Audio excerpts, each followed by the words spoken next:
Lawmakers now allocating $2 million in the state budget to study that event. Our update tonight is this week's Don't Trash Our Treasure.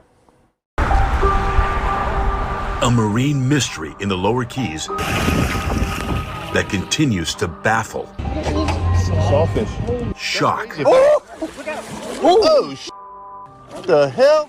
and break hearts. I'm so sorry, buddy.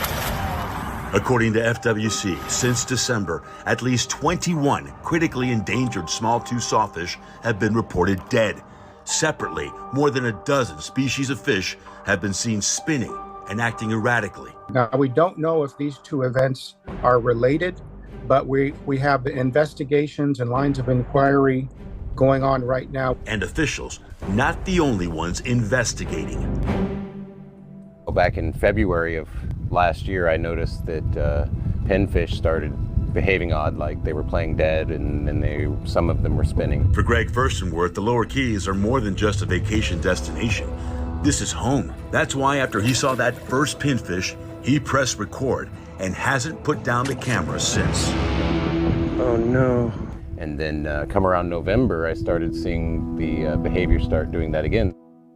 So we're in the waters between Little Torch Key and Big Pine Key. Most of the activity has been documented in these inland waters. Scientists say so far it doesn't appear to be a low oxygen event, and the necropsies coming back don't show any signs of pathogens or bacteria.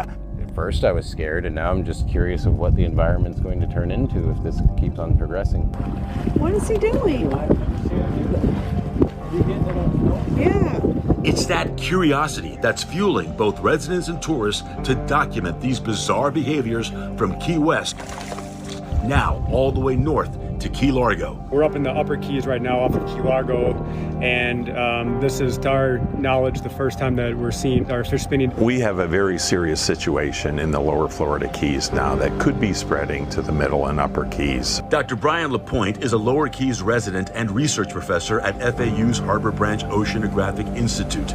For more than 4 decades, Dr. LaPointe has seen the changes in water quality at his underwater laboratory at Looe Key. Back in the 70s and 80s, when I used to dive at Looe Key, when it was pretty much still intact, as it has been for thousands of years, the shallow fore reef was covered with branching corals. Unfortunately, we don't experience that anymore. Instead, experiences like this one have become more common. So when you wonder how bad the water is in the Keys, that's my white propeller. We began to see that pea soup green water appear in the Keys.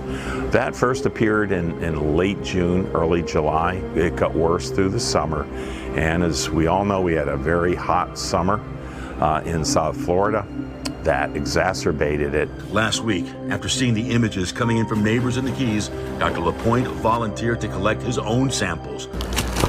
These are from Pine Channel and Bow Channel in the lower Florida Keys. The other thing we found in our water sampling last week was a dinoflagellate called Gambrodiscus. Normally, it's a benthic dinoflagellate that lives attached to seaweeds on the bottom. There are more than 18 different types of Gambrodiscus, and so far, it doesn't appear to be the smoking gun scientists are looking for. Is Gambrodiscus then causing this fish behavior? You know, we're not 100% sure there, but that's our lead right now.